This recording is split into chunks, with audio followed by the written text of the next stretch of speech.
Eccles, and I am a local organic farmer here in the city of Lompoc, as well as a sustainability advocate. And I want to spend a few minutes today talking to you about sustainability, sustainable economies, and some of the principles surrounding sustainability that the city of Lompoc could put to use towards securing its economic future. But first, let's start with a simple definition of sustainability. And sustainability, in its simplest form, is preserving your local resources and preserving your local economy without sacrificing future generations' ability to do the same. And under that definition, there are some general guiding principles, some of which include living within environmental limits, ensuring a strong, healthy, and just society, achieving a sustainable economy, promoting good governance, and using sound science responsibly.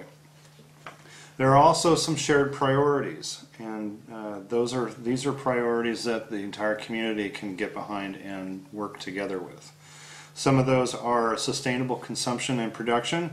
So what we do is we produce our own material goods and our own services here locally without sacrificing our environmental quality, our quality of life, or our economic future.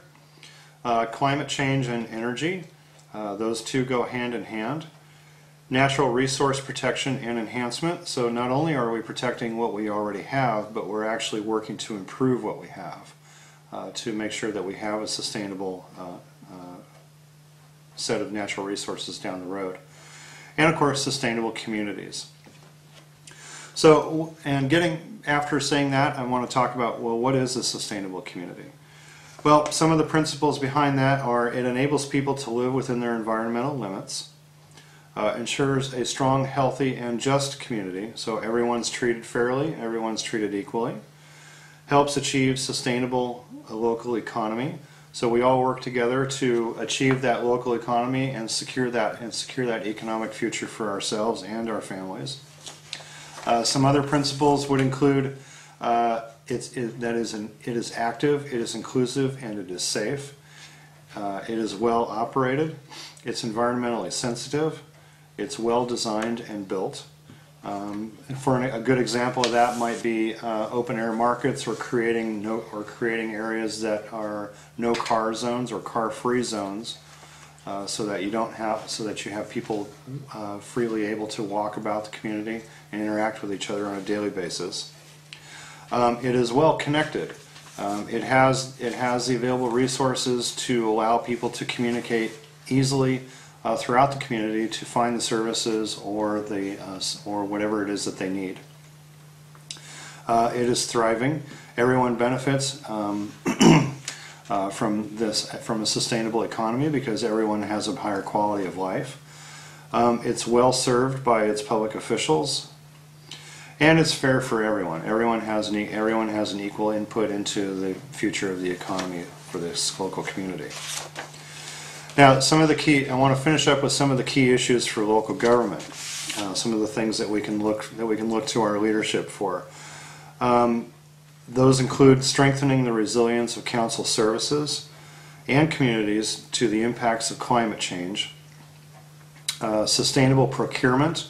In other words, the city officials have the ability to get what they need to render services in a sustainable and responsible manner. Sustainable waste and resource management.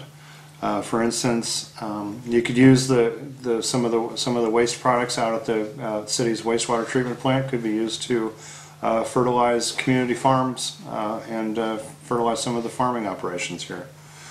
Sustainable transport. And what that means are everything from public transportation, such as the Colt system here in the city, to establishing an extensive network of bike lanes, and even creating walking communities or walking centers where there's no cars allowed at all. Excuse me. Shaping a low carbon community. In other words, decreasing our footprint and our reliance upon fossil fuels, which have to be imported for us to operate on our current lifestyles. Sustainable energy generation. That could include things such as solar and wind, water. Water could even play a role in generating energy. Responsible land use planning, development and control, which would deliver sustainable development locally. Now, those things could include like not developing the annexed properties and instead leaving them as they are, and putting our development resources to better use for the existing infrastructure. It could also include creating additional natural areas, such as establishing ponds for wildlife, establishing wetlands, and actually restoring natural forest areas that were here when the area was first settled.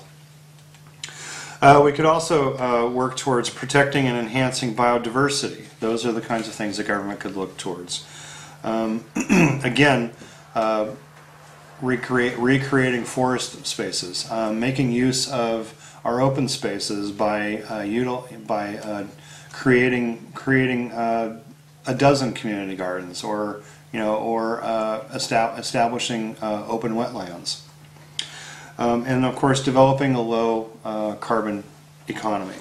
And by low carbon economy, we could mean things like we make our clothing locally. We grow our own food supplies here, much of our own food.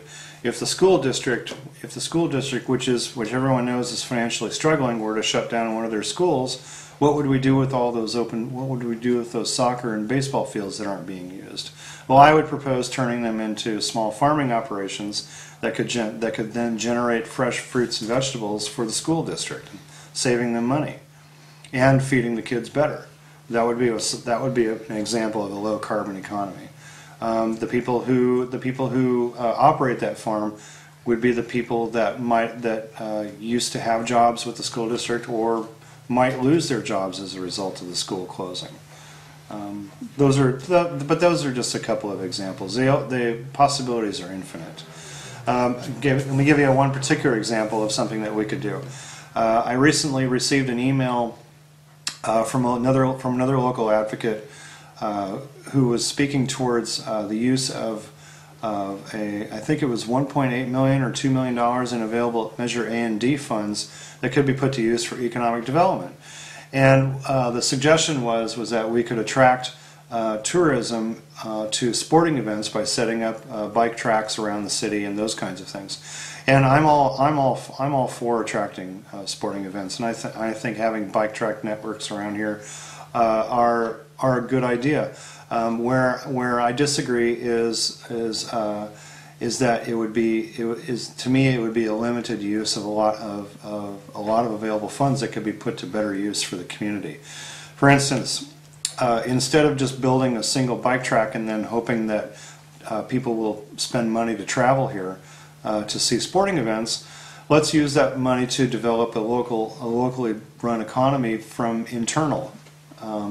By, for instance, converting the parking lot next to the old theater on H and Ocean to an open-air market, and establishing a microloan program where families who would like to start their own business can do so for inexpensive, without having to rely on foreign banks for loans, going into a tremendous amount of debt.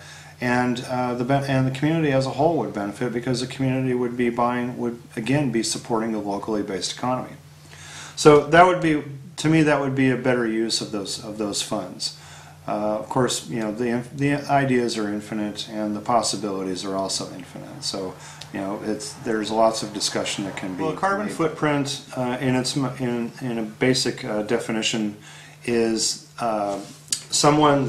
is essentially a simple way of accounting for an individual's use of energy to accomplish just basic daily tasks. Everything from buying their groceries to how often do they drive their car, if they have the opportunity to walk to a location here in the community, to get what they need, do they do that, or do they choose to drive their car instead?